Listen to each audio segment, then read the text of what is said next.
When you're butting heads with the guy that signed Lady Gaga and you're like, okay, bye, in the middle of Canada, I'm flying home now. That's when you know that you just made an executive decision on your own. And you stick to that, and you follow through on that.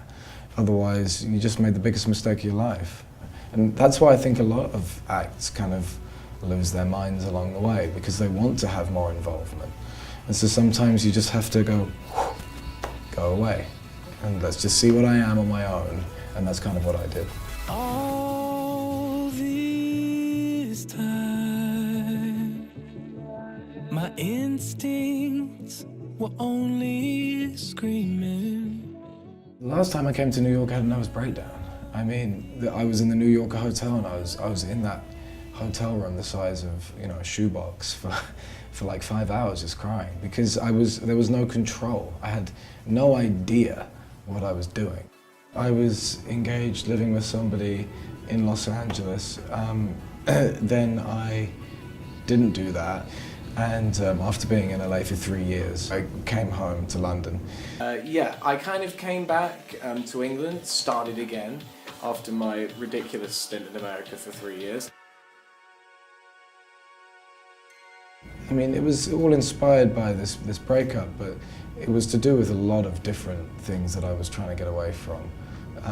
You know, the labels, the managers, the yes men. The sun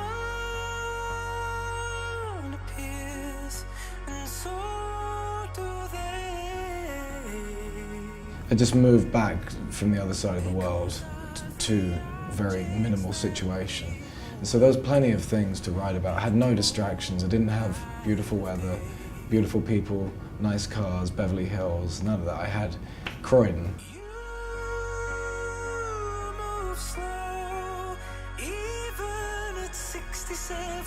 Most people think that chasing shadows is, you know, something lost.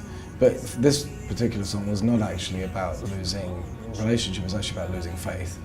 'Cause when I needed you the most, I lost you to the Kind of my night. quick answer to some of the realizations I made in that time of soul searching. I keep chasing shadows. I have been for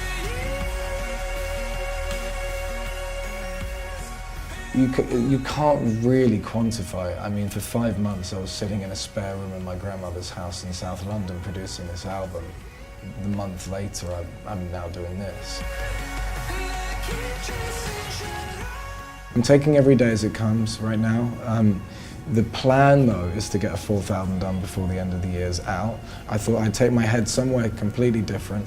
I'm writing a whole album about a love story between two people who meet on either side of the Earth's surface. Because in my concept, the Earth is hollow, and there is a planet on the inside of the Earth. And it's an insane story of discovery and failure and loss.